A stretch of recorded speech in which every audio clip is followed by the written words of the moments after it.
Anda kembali di Berita Utama bersama saya Jihan Novita. Saudara, lagi dan lagi masyarakat kembali dibuat resah oleh perilaku warga asing di Bali yang melanggar hukum. Bahkan warga negara asing itu dengan mudahnya menenteng senjata api yang dalam aturan hukum dilarang di Indonesia.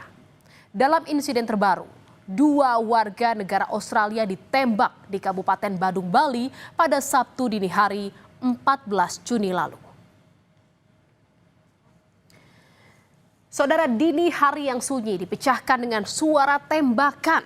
Villa Casa Santisha 1 di Badung, Bali menjadi saksi bisu.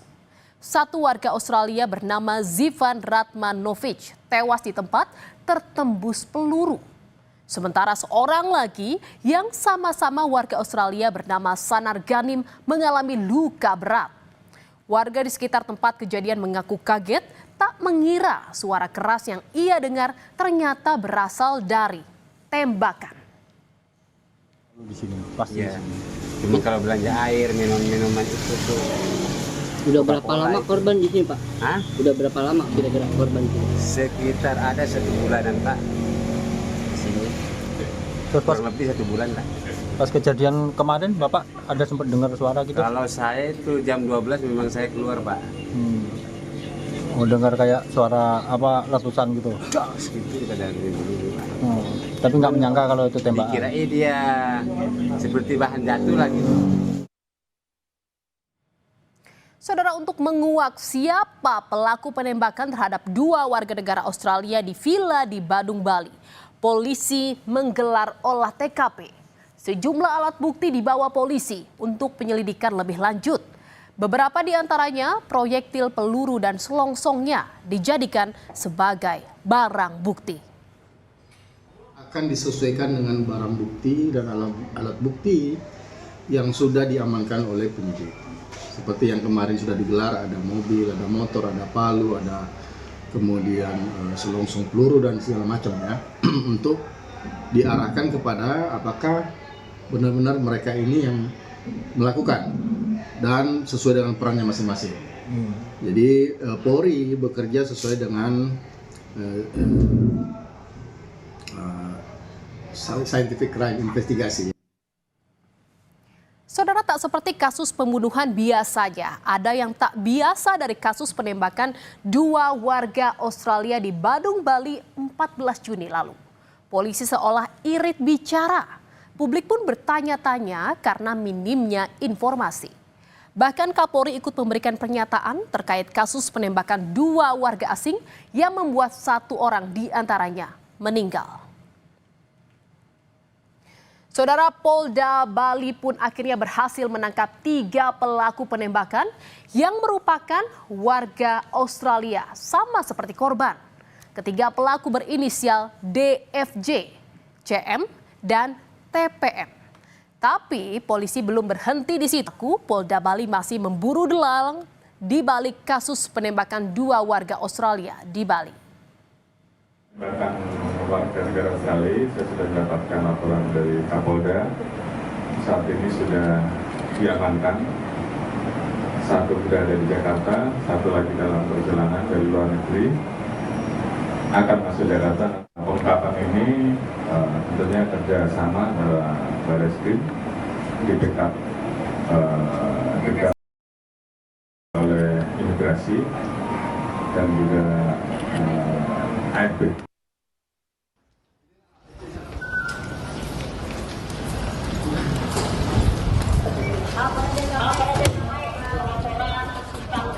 Senin 16 Juni, DFJ ditangkap saat hendak kabur ke luar negeri melalui Bandara Internasional Soekarno-Hatta. DFJ tidak bisa melintas keluar Indonesia karena lampu pada autogate menunjukkan warna merah yang mengindikasikan bahwa yang bersangkutan masuk dalam daftar cekal imigrasi. DFJ ditangkap tepat waktu berkat pencekalan mendesak yang diajukan Interpol Indonesia. Sementara itu 2 tersangka lainnya, CM dan TPM, ditangkap di Singapura. Sudah ditemukan beberapa kendaraan, baik kendaraan korban maupun kendaraan para pelaku yang digunakan dari mulai sepeda motor, kemudian beralih kepada Fortuner warna putih, kemudian juga lanjut menggunakan XL7 warna putih juga, dan kemudian mereka hendak melakukan perjalanan ke luar negeri. Saudara, pengalaman dini hari 14 Juni tak akan terlupakan bagi istri korban penembakan. Istri salah satu korban menyebut sempat mendengar suaminya berteriak dari dalam kamar mandi. Sang istri yang berada di kamar kemudian berlari untuk memeriksa suaminya dan sempat melihat seorang laki-laki dengan jaket oranye menembak suaminya dengan senjata api. Tak lama berselang, ia juga mendengar suara teriakan dari kamar kerabatnya yang juga ditembak pelaku. Dan saudara, setelah pelaku ditangkap, polisi juga menyita barang bukti berupa mobil dan sepeda motor yang digunakan saat beraksi dan kabur, serta selongsong peluru. Selain terlibat dalam penembakan, 3 tersangka penembakan warga Australia di Villa Casa Santisha 1, Desa Munggu, Kabupaten Badung, juga terlibat penggelapan mobil. Tersangka DFC menyediakan kendaraan yang digunakan para eksekutor. Kendaraan itu diduga tidak dibayar dan ditinggalkan begitu saja di luar Bali usai ketiganya menembak korban. Sementara itu, 2 tersangka lainnya membantu menggelapkan 1 kendaraan bermotor.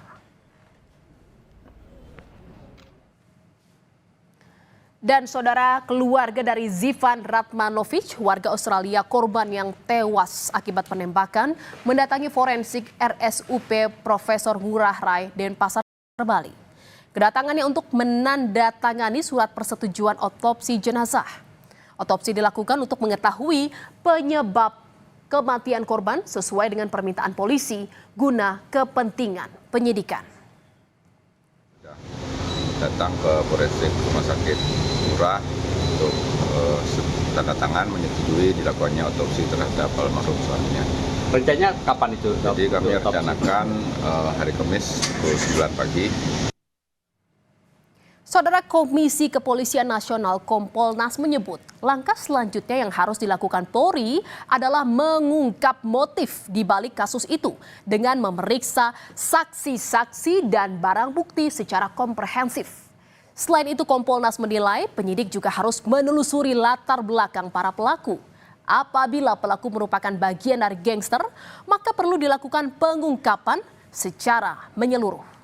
Tapi ada orang yang bisa mobilisasi sampai ke luar negeri, baru ditangkap ulang dan kembalikan lagi ke Bali dan sebagainya.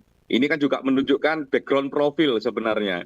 Nah, kami belum bisa sampaikan apa background profilnya, tapi dengan aktivitas model kayak begini, itu ya tentu saja bukan orang biasa. Kalau dari segi pelakunya dengan karakter dia berpindah-pindah tempat, dengan karakter dia bisa membuang alat bukti yang cukup jauh, menggeser alat bukti yang cukup jauh dan sebagainya, mencoba menutupin kasusnya dengan cukup terampil begitu. Ya, ini sebagai satu pelaku, dia memiliki background yang keterampilannya lumayan.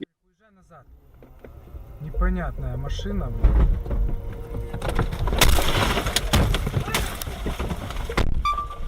Saudara, kasus kriminal yang dilakukan warga asing juga pernah terjadi di Bali dan menggegerkan publik.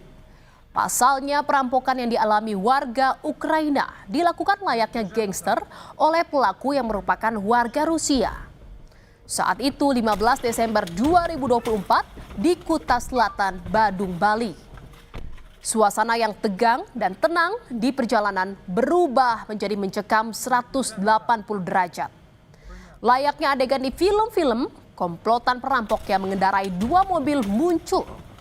Mobil pertama memblokade jalan, sedangkan mobil kedua menyekat dari belakang. Dari dalam mobil yang berada di depan, keluar 4 orang berpakaian serba hitam.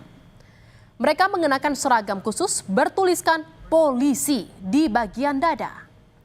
Korban adalah IL, warga Ukraina, bersama sopirnya dianiaya dan dibawa para pelaku ke villa di Kuta Selatan. Bahkan pelaku mengambil aset kripto milik korban tak tanggung-tanggung senilai 3,4 miliar rupiah.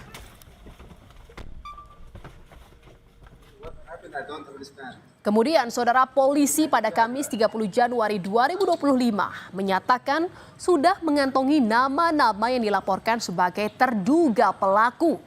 Semuanya ada 6 warga Rusia, 2 warga Kazakhstan, dan 1 warga Ukraina.